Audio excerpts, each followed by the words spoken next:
আসসালামু আলাইকুম। এখানে যে সবজি কবুতরটি দেখতে পারছেন, এটা আমি কালকে আমার আরো কয়েকটা কবুতরের সাথে প্রায় 10 থেকে 12 কিলোমিটার দূর থেকে ছাড়ছিলাম। তো ছাড়ার প্রায় 1 ঘন্টার মধ্যে সবগুলো কবুতর চলে আসছে, কিন্তু এই সবজিটা আসতে পারে নাই। তো যেহেতু এই কবুতরটা এখনো বাচ্চা, তাই আমি ভেবে নিছি এই কবুতরটা অন্যদিকে চলে গেছে। এখন আজকে সকালে দেখি কবুতরটি চলে আসছে, তাও আবার তার গলার মধ্যে একটা শপিং ব্যাগ রয়েছে। তো যাই হোক, আমার একটাই প্রশ্ন, একটা মানুষ কতটা খারাপ হতে পারলে এই কাজটা করতে পারে? আরেকজনের কবুতরের পায়ে ট্যাগ থাকা সত্ত্বেও কবুতরটির মালিককে কল দিতে পারলো না, উল্টো কবুতরটাকে ধরে রেখে দিতে নাকি বিক্রি করতে চাইছে তাও জানি না। আর আপনাদেরকে বলছি, আপনারা একটা কবুতর আসতে না পারলে কখনো কবুতরটাকে খারাপ ভাববেন না।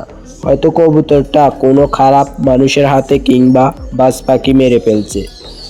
আজকে এই পর্যন্ত। আল্লাহ হাফেজ। 5 ওয়াক্ত নামাজ পড়বেন। আর যেটা সত্য কথা, আমার এই কবুতরটা আমার নিজের ঘরের বাচ্চা। আর একটা কথা, এটা সত্য, হক টাকার মাইর নেই, তাই হকের জিনিস কেউ ধরে রাখতে পারবে না।